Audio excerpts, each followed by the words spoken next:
स्वामी जी, हरिओम नारायण। आपके आश्रम में आएंगे, दर्शन करेंगे आपके। मेरा आश्रम में तो पंजाब आना पड़ेगा। हाँ तो पंजाब ही आएंगे, मोहाली आए, मोहाली आता हूँ मैं, हरियाणा चंडीगढ़ आता हूँ मैं।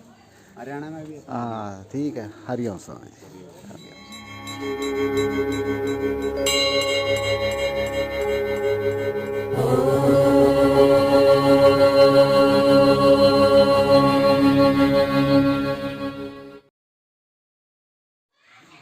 हरिओम जी, सभी को मेरा हरिओम, प्यार भरा नमस्कार।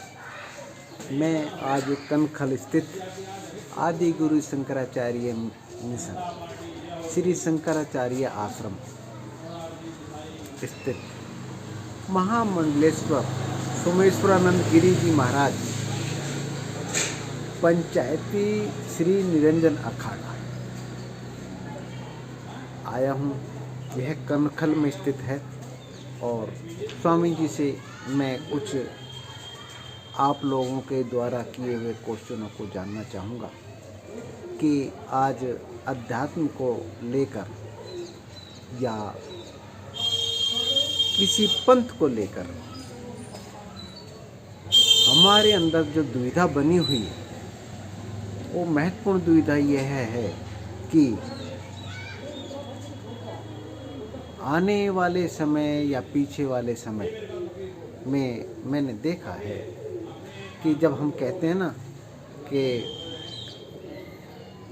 अब लोग बहुत दुखी हैं, तो मैं यह सभी पर्सन लेकर उनके सामने जाना चाहता हूँ कि हम पहले क्या सुखी थे और इस दुख से निवारण का हमारे पास क्या उपाय हैं।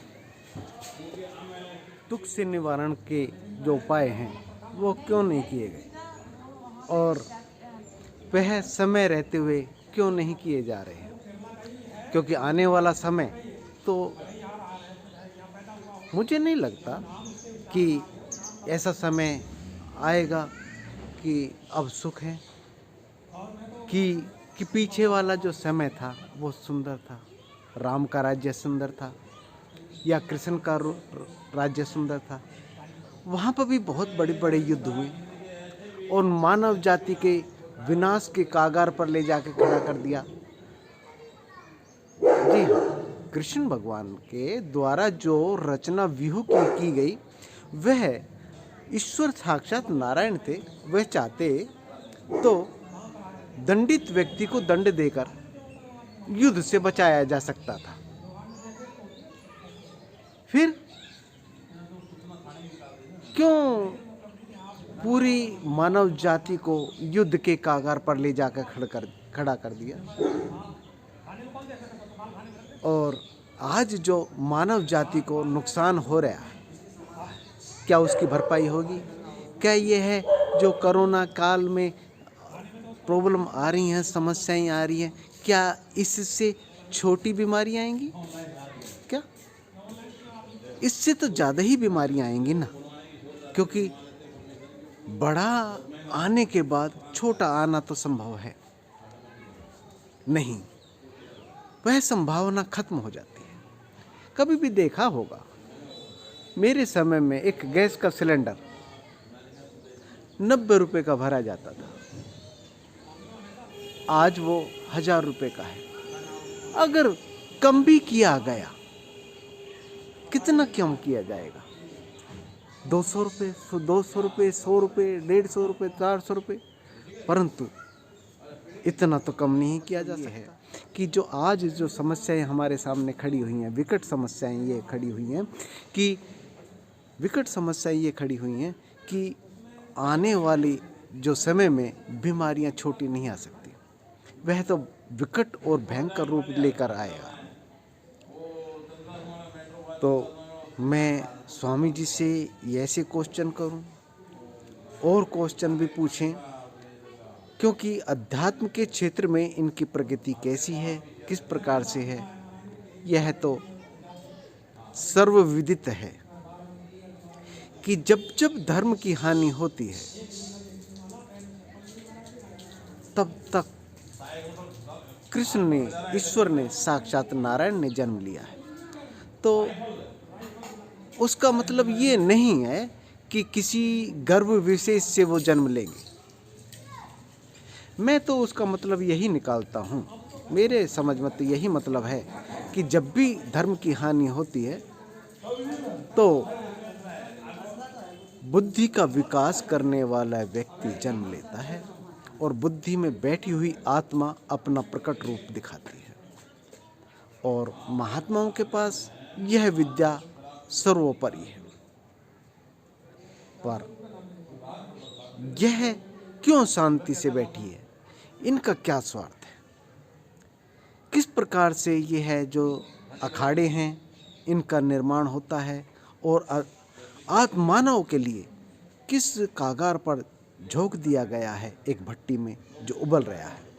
हर मानव डरा हुआ है, भयभीत है अपने घरों में, यहाँ तक कि महात्माओं के मुंह पे भी पट्टियां बंधी हुई हैं। यह क्या कारण है? क्यों नहीं हम अपने आप को बचा पाते? सुख भोग सकते हैं हम, खुशी ले सकते हैं हम, संतुष्टि ले सकते हैं हम, परंतु आनंद की अनुभूति क्यों नहीं होती? क्यों डरा हुआ है आज का मानव? यह स्वामी जी से जानेंगे और आगे इसको किस तरीके से अपनाया जा सकता है यह भी पूछेंगे। और मेरे समझ में तो यही आता है कि आगे की जो प्रक्रिया है, निर्भीक अवस्था को प्राप्त करने वाला व्यक्ति ये नहीं है कि संगीन लेकर खड़ा हो जाता है, स्टैन गन लेकर खड़ा हो जाता है बॉर्डर पे तो वो निर्भीक है। नहीं, ऐसा नहीं है, मैं नहीं समझता, क्योंकि वह निर्भीकता उसकी परेड ने सिखाई है, उसको कमांड दी गई है, बुद्धि का हरासमेंट किया गया, इसलिए वो कमांड मानने में सक्षम है। 3 साल तक उसको ट्रेनिंग दी जाती है, left right left right left right.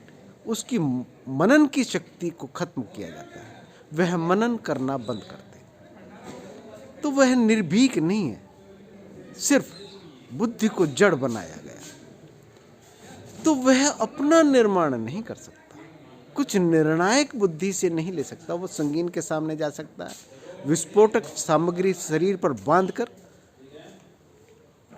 विस्फोट कर सकता है, अपने शरीर को भी नष्ट कर सकता है, दूसरों को भी नष्ट किया जा सकता है। परंतु अगर उससे कहा कि मनन कर, बुद्धि का विकास कर, बुद्धि में जान, तू है क्या, तेरी गति कहाँ है, जिसकी कहाँ है जब मृत्यु के पश्चात भी तू यात्रा करता है। तो ये ऐसा नहीं है, ये है महात्माओं के पास है विद्या, और ये है विलुप्त के कागार पर क्यों जाती जा रही है। क्या इसका विकास हो सकता है? किस प्रकार से विकास हो सकता है? किस तरीके से इसको खड़ा किया जा सकता है? आज साधु समाज को राजनीति से दूर रखे जाते हैं, उसको राजनीति में घुसने नहीं दिया जाता। बताते भी हैं, कहते भी हैं कि ब्राह्मण और साधु समाज राजनीति के लिए नहीं। क्या यह वक्तव्य सही है? मुझे तो लगता है कि यह सही नहीं होगा। ये कुछ पर्सन हैं जो स्वामी जी से जानना चाहूँगा मैं कि इस दर पे लोगों के वक्तव्य आते हैं, राजनेताओं के वक्तव्य आते हैं, तो इससे किस तरीके से हम लोग बचे जा सकते हैं और इस भ्रष्ट राजनीति में किस तरीके से आत्मा को खड़ा किया जा सकता है। क्योंकि मैंने सुना है कि, और सुना कि यह सच्चाई है, आप भी जानते हैं कि जैसे ही हम इस शरीर से पलायन कर जाते हैं तो यह सड़ना शुरू हो जाता है। हम कौन? यानी कि मैं आत्मा सर्वत्र रूपी ब्रह्मात्मा। इससे चेतन आत्मा पलायन कर जाती है तो उसी समय, उसी क्षण यह घटना शुरू हो जाएगी, अर्थात सड़ना शुरू हो जाएगी, इसका विकास नहीं होगा। तो ऐसी क्या वस्तु है इस शरीर के अंदर उसका विकास हो सकता है।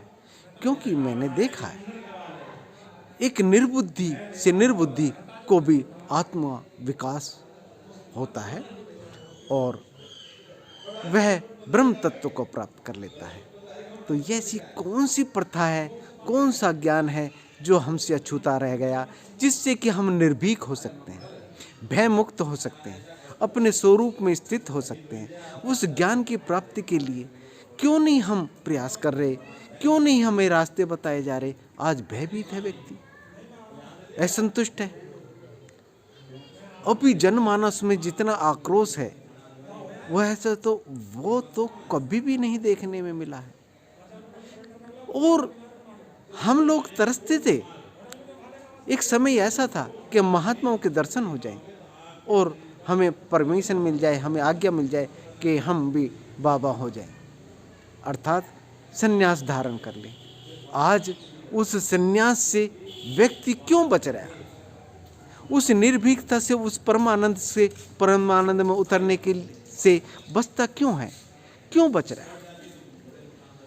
ऐसा क्या कारण हो गया? राजनीति घुस गई उसके अंदर, राजनीति से भयभीत है, राजाओं से आक्रांत है, राजनेताओं से भय है। क्यों? क्योंकि यह राजनेता इसमें प्रवेश कर रहे हैं और इसको भ्रष्ट कर रहे हैं। तो ये भ्रष्ट क्यों होता जा रहा है, इसके बारे में जानना बहुत ही ज़रूरी है। और आज महात्माओं के सामने, मैं आत्माओं के सामने, इन ब्रह्म आत्माओं के सामने ये क्वेश्चन लेके सभी महामंडलेश्वर से मिलूँगा, महात्माओं से जानूँगा स्टेप बाय स्टेप कि ऐसी क्या कारण है कि 10 नाम अखाड़े होने के पश्चात भी ये शोध नहीं कर पा रहे कि आज का व्यक्ति क्यों डर रहा है, ये क्यों नहीं बता रहे। इनसे क्वेश्चन मैं लेके उनके सामने रखूँगा, अलग अलग उनकी अपनी व्याख्या होगी। देखते हैं जनमानस के लिए इनके पास क्या आगे के विचार हैं।